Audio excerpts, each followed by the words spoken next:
Rollo, how do you break up mentally with a girl? That's actually from my third book, from the Reconstruction. What I meant by that is that I had guys, I'll explain this to you because it kind of gets back to what Derek Jackson was doing.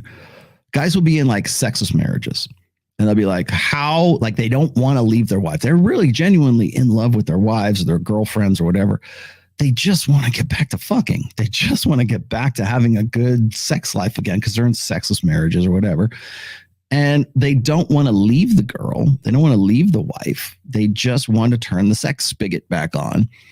And so I wrote this series of essays called The Reconstruction, and it was specifically for guys who were in marriages or long-term relationships who were like, Rollo, how do I get her to have sex with me again? And if she would just tell me what to do, I would do it. That mentality is exactly what's killing your relationship.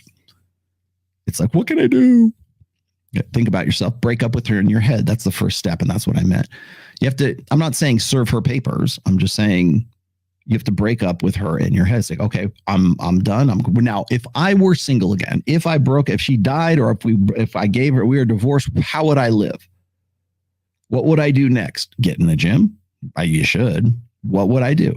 How would I improve myself? Build yourself up while you're still actually objectively, you're still married. But in your head, you're kind of like, okay, we're just roommates. I'm not fucking her. I'm not doing anything. Well, clearly I'm not fucking her. What would you do? How would you prepare yourself for the sexual marketplace if you were single right now? That's what I mean by you have to have that mentality.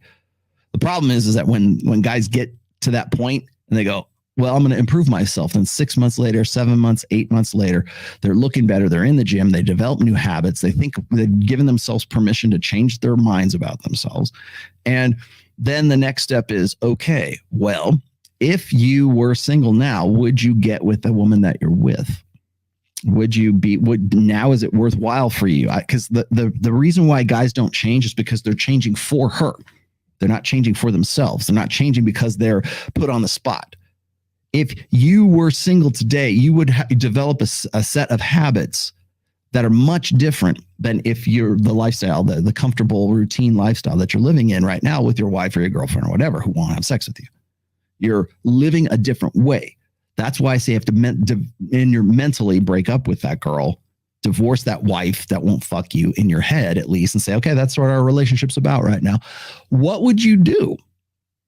Well, you probably would get in the gym. You probably improve yourself. If you want to go out there in the sexual marketplace, I don't want to say clubs because most guys aren't like, especially when they get older, like, I don't go to clubs. But what would you do differently? How would you live your life differently? That's where it's supposed to force you into that sort of way of thinking, so that when you get to the point where you've improved yourself, you have to ask yourself the question, now that I am higher value, now that I'm 2 steps above my wife in sexual market value, and suddenly she has a sexual reinterest in me, is she even worth or would she have ever been worth my consideration? That's a good question, actually. I think that was actually why I wanted to recover this, because most men don't realize. That's why I say stay single at least until you're 30. Don't even consider getting married until your mid-30s, if ever at all, right? But stay single, stay on, spin plates, my friend, until at least 30 years old. Maybe after that, maybe early 30s, because that will put you in a different state of mind.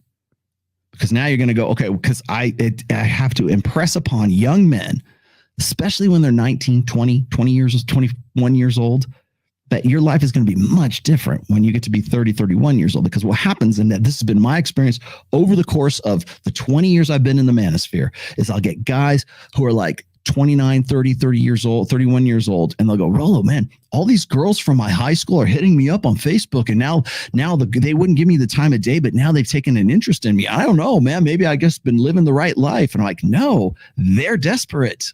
No, you're the guy that they wanted you to wait for them until they got to 29, 30, 31 years old. That's why they're interested. Hey, man, I can finally fuck that girl from homecoming. Hey, I can finally get with that girl who wouldn't give me the time of day back when I was in college. I must be doing something right. No, you're just in the right place at the right time. And they're still ignorant of the game. That's what it boils down to. You want to know why you have a midlife crisis? Is because you've been ignorant of the game until you got to the point where you made decisions, and then you hit your peak potential, and you go, holy shit, I would have done it so much different. I'm 36 years old. I made partner in the law firm. I'm hitting my stride right now. I would have lived my life that could have been.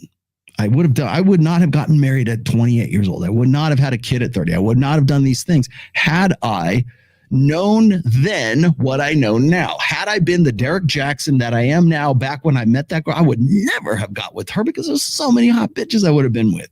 And he would have been singing a much different tune. His grift, his business, his motivational positivity hustle would be way different than it is. He might be a Justin Waller for all we know. He might have been in the manosphere had things changed differently for him. I would argue that Hafiz would probably be a much different person had he not had all of that sort of like, oh, I got to stay dumb and blue pill until I'm 30. And then I'll get married and then I'll be doing things the right way. How many guys have committed suicide because they did things the right way? I did. You do the right thing. Yeah, you did the right thing and do the right thing. And then you realize that nobody's playing by the same rule books that you are. That's a midlife crisis. That's a midlife epiphany. Shit, I have all of this sexual selectivity, but I can't exercise it. Holy shit, I got all these hot bitches that want to fuck me, but I got to stick with her because I got kids. That's the midlife crisis.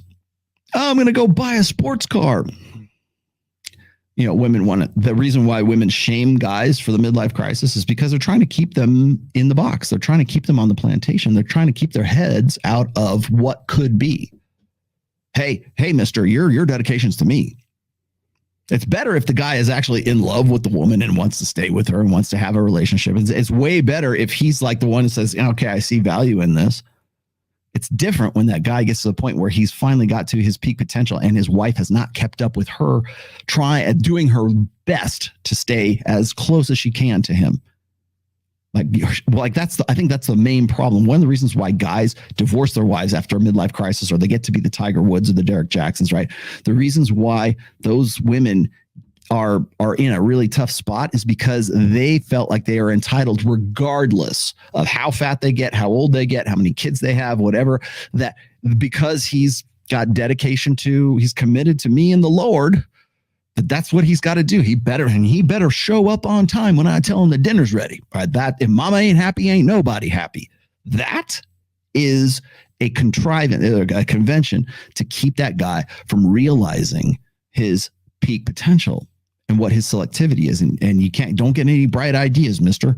Don't hang out with Justin over there because he can bang all these hot chicks because you need to be here at the house back by 8:00. Surveillance society, my friends.